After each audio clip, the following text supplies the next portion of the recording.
नमस्कार. आज आपण एका खूप मोठ्या संधीबद्दल बोलणार आहोत. ती म्हणजे केंद्रीय राखीव पोलीस दल अर्थात सीआरपीएफमध्ये निघालेल्या 2026च्या मेघा भरतीबद्दल. चला याबद्दल सविस्तर माहिती घेऊया. आणि हा आकडा बघा, तब्बल 9195. हो, बरोबर ऐकलं, 9195 कॉन्स्टेबल पदांसाठी ही भरती होणार आहे. म्हणजे विचार करा, किती मोठी संधी आहे ही.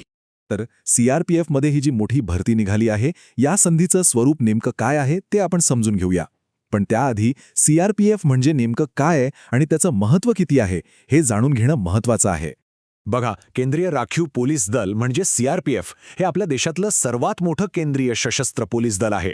देशाच्या अंतर्गत सुरक्षेची खूप मोठी जबाबदारी त्यांच्यावर असते. त्यामुळे या दलात सामील होणं ही फक्त एक नोकरी नाही, तर देशाची सेवा करण्याची एक अभिमानास्पद संधी आहे. आणि हो, एक स्थिर आणि सन्माननीय करिअर घडवण्याची संधीसुद्धा. ओके, तर आता पाहूया की या 9195 जागा नेमक्या कोणत्या पदांसाठी आहेत, त्यांचं वर्गीकरण कसं आहे ते. तर इथे बघा, या 9195 जागांपैकी सगळ्यात जास्त म्हणजे 9175 जागा या कॉन्स्टेबल ट्रेड्समन आणि टेक्निकलसाठी आहेत आणि उरलेल्या 20 जागा या कॉन्स्टेबल पायोनियर विंगसाठी आहेत. त्यामुळे बहुसंख्य संधी ही ट्रेड्समन आणि टेक्निकल पदांसाठी आहे. चला आता सगळ्यात महत्त्वाच्या भागाकडे येऊया, पात्रता.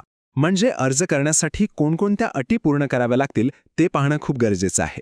तर मग प्रश्न हा आहे की तुमची पात्रता या पदांसाठी जुळते का, मग ती शैक्षणिक असो किंवा शारीरिक.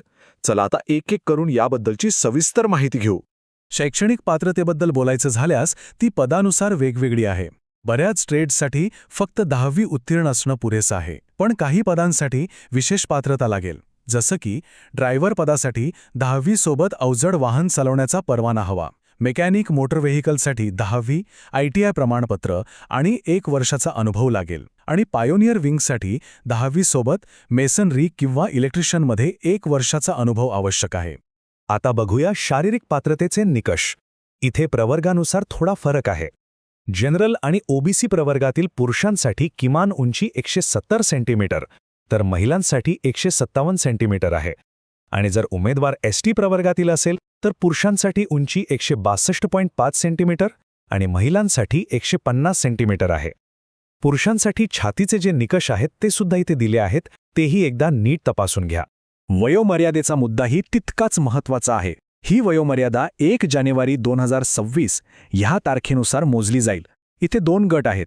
कॉन्स्टेबल ड्रायव्हर पदासाठी वय 21 ते 27 वर्षांच्या दरम्यान हवं आणि बाकीच्या सर्व ट्रेडसाठी ते 18 ते 23 वर्षे आहेत. आणि हो, एक चांगली गोष्ट म्हणजे राखीव प्रवर्गांसाठी वयात सूट आहे. SC/ST उमेदवारांना 5 वर्षांची आणि ओबीसी उमेदवारांना 3 वर्षांची सूट मिळेल. ठीक आहे, तर आता पात्रता तपासली, सगळं जुळतंय. मग पुढची पायरी काय? अर्थात ऑनलाईन अर्ज करण्याची. चला, ही प्रक्रिया कशी आहे ते आपण सोप्या भाषेत टप्प्याटप्प्याने समजून घेऊया. अर्ज शुल्काची गोष्ट अगदी सोपी आहे. जनरल, ओबीसी आणि EWS प्रवर्गासाठी फक्त 100 रुपये शुल्क आहे. पण इथे खूप महत्त्वाची गोष्ट आहे. SC/ST, माजी सैनिक आणि सर्व महिला उमेदवारांना कोणतंही शुल्क भरायचं नाहीये. त्यांच्यासाठी अर्ज पूर्णपणे मोफत आहे. बरं, मग अर्ज करायचा कसा? प्रक्रिया एकदम सरळ आहे. स्टेप 1. आधी सांगितलेले सर्व पात्रता निकष म्हणजे शिक्षण, वय, शारीरिक पात्रता हे सगळं पुन्हा एकदा नीट तपासा. स्टेप 2. जी काही आवश्यक कागदपत्रं आहेत ती तयार ठेवा. स्टेप 3. सीआरपीएफच्या ऑफिशियल वेबसाईटवर जाऊन अर्ज भरा. आणि सगळ्यात महत्त्वाचं स्टेप 4. शेवटच्या तारखेची वाट बघू नका, वेळेच्या आत अर्ज सबमिट करा. चला आता सगळ्यात महत्त्वाच्या गोष्टीकडे वळूया, म्हणजे तारखा. आणि अर्ज केल्यावर पुढे काय होईल यावरही एक नजर टाकूया. ही तारीख तुमच्या कॅलेंडरमध्ये आताच मार्क करून ठेवा.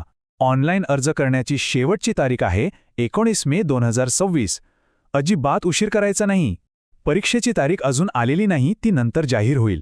त्यामुळे सीआरपीएफच्या वेबसाईटवर लक्ष ठेवणं गरजेचं आहे. हे वाक्य पुन्हा एकदा लक्षात घ्या. केंद्रीय राखीव पोलीस दल हे भारतातील सर्वात मोठे केंद्रीय सशस्त्र पोलीस दल आहे. यावरूनच या संस्थेचं महत्त्व आणि प्रतिष्ठा लक्षात येते.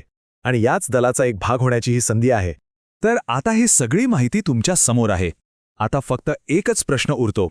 ही तुमच्या करिअरची एक नवीन आणि अभिमानास्पद सुरुवात असू शकते का? या संधीवर नक्की विचार करा.